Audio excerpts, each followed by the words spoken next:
Happy New Year! This Sunday we celebrate the first Sunday of Advent, which brings us into a new liturgical year, which means we move into a new cycle in the lectionary. This year we'll be in cycle C, where our gospel will primarily come from the Gospel of Luke.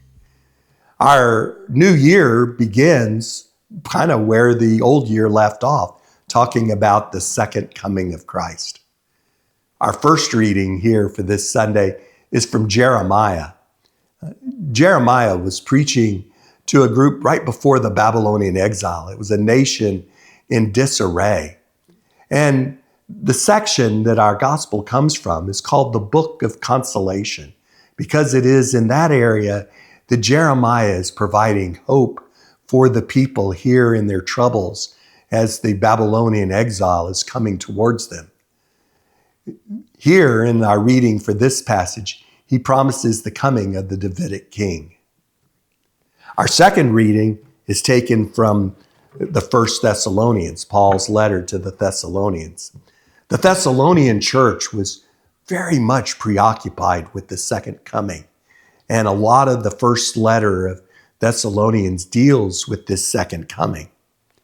And like Jeremiah, St. Paul is trying to comfort the people in those writings.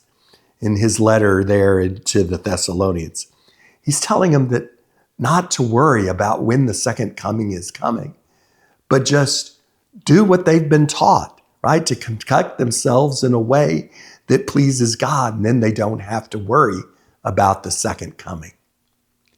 In our gospel, Jesus speaks to us about the end of human history and his return in glory. Jesus reminds us to remain vigilant, because we don't know when the second coming is coming.